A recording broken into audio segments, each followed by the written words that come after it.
Have you ever noticed this strange phenomenon when all of a sudden everyone online is talking about the same topic? You see one YouTuber do a video about something very specific, and then, curiously, another the next day, and then two more. And then when you realize it, your whole feed is filled with thumbnails of the exact same thing, done in slightly different styles.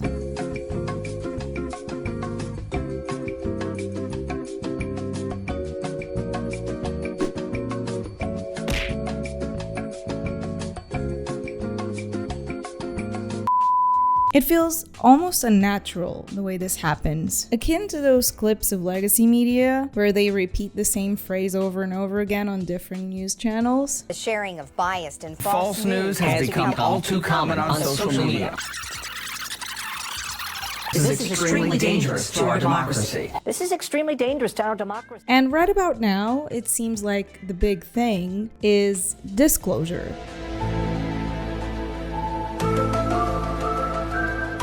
I'm seeing that word pop up everywhere. It's the new Steven Spielberg movie, Disclosure Day. It's disclosure documentaries popping off. It's people talking about UFO-related issues and specifically targeting the disclosure aspect of it. It's the growing trend on social media of people capturing videos of things in the sky. It's the whole weird Trump meeting with a tall white. Now, what kind of a crap was that?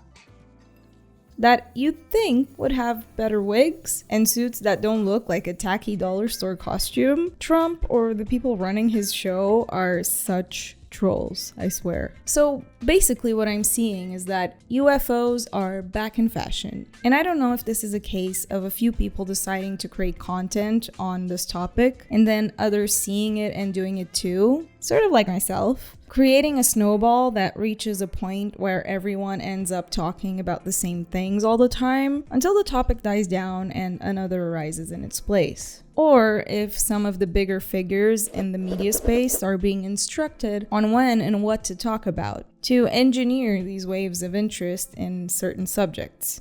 Or if it's something in the zeitgeist that just triggers and everyone gets the same urge to dig into similar matters. It's most likely a combination of all of those. I don't know. Have you noticed this? Is your feed also full of aliens, or am I just a schizo conspiracy bitch? I just think it's very interesting that everyone is suddenly on the alien train. This has even reached normies, and by this I mean people that are not chronically online following every little crazy detail and conspiracy that is going on at every second. You know, just regular people that are just living their regular lives. Suddenly bringing this into conversations and having a more open mind about the possibility of outer worldly beings. It's a bit strange. It feels a bit forceful. Almost as if this is being pushed on people for some reason. Project Bluebeam. Had something in my throat there. No, but seriously, have you ever heard of Project Bluebeam? So, as my wonderful AI Google summary tells me, it is a 1990s conspiracy theory created by Canadian journalist Serge Monast, whatever. It alleges that NASA and the United Nations are plotting to use advanced holographic technology to stage a fake alien invasion and simulate religious events. The ultimate goal is to manipulate humanity into accepting a totalitarian New World Order and a single global religion. And it also tells me that no real secret intelligence project has ever been called Project Bluebeam. It is entirely a conspiracy theory proposing a supposed plot by global elites to establish a totalitarian world government. Crazy stuff, right? They would never. And remember, kids, the next time that somebody tells you the government wouldn't do that, oh yes they would.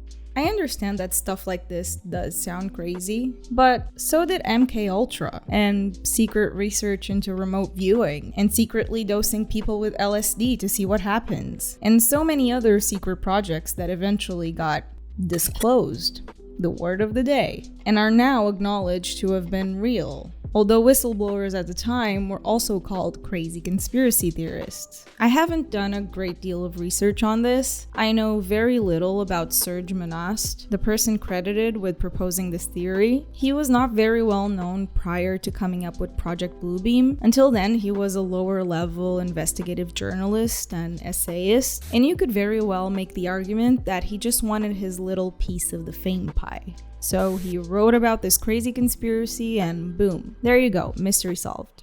Okay, people, move along. There's nothing to see here. That could absolutely be the case.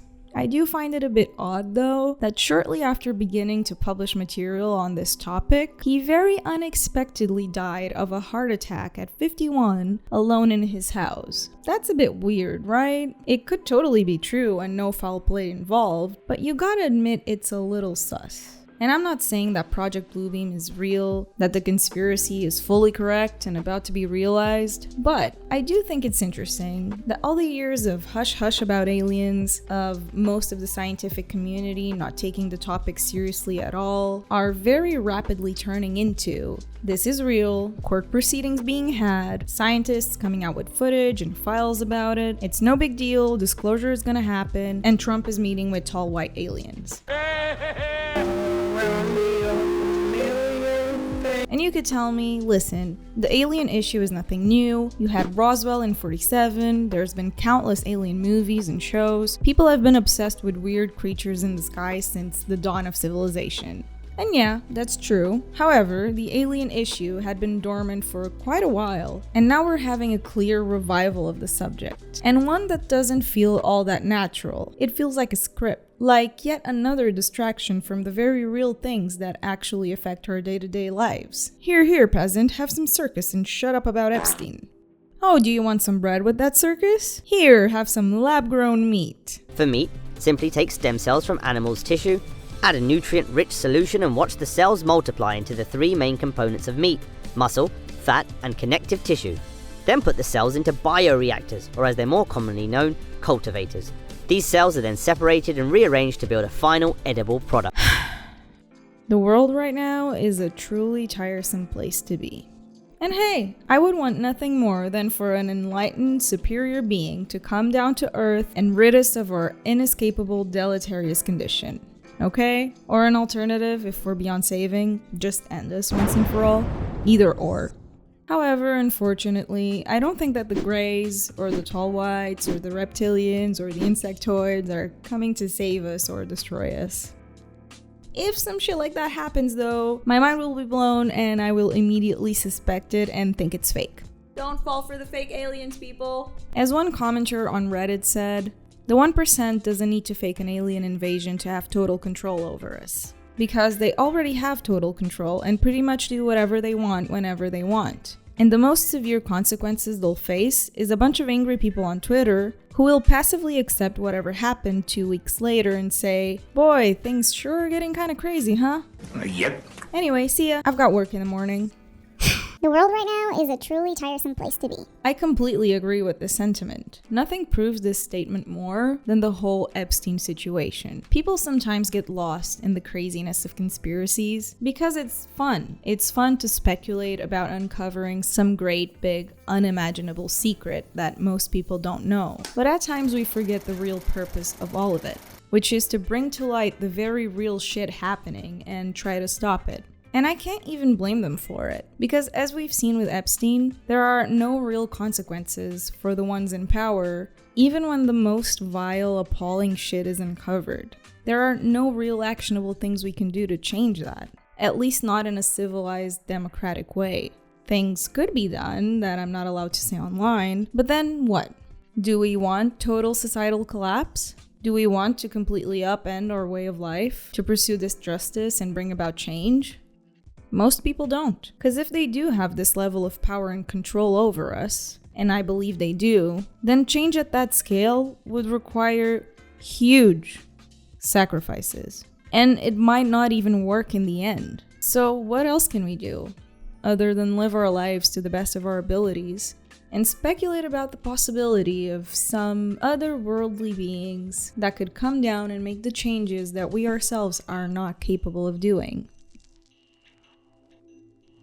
I wanted to watch Disclosure Day to talk about it with this video, because from what I've heard about it, it seems like there is a concerted effort to portray aliens, the others, in a positive, benevolent light. It happened with The Arrival. It finally happened in Beyond the Aquila Rift, which I just made a video about, and it seems to be happening with this one as well, with some strong symbolism and weird stuff thrown in there. But alas, I couldn't find a good enough version online to watch, and I'm sure as hell not about to pay these fuckers for it. So I didn't watch it. Maybe I can review it once there is better quality options out there in the internet ether. Let me know if you'd like that. I ended up actually watching another movie, one about yet another pressing issue of our time, AI. So maybe I'll make a short video about that next. The movie was truly atrocious, but maybe I'll cover it. Bye bye, see you next time.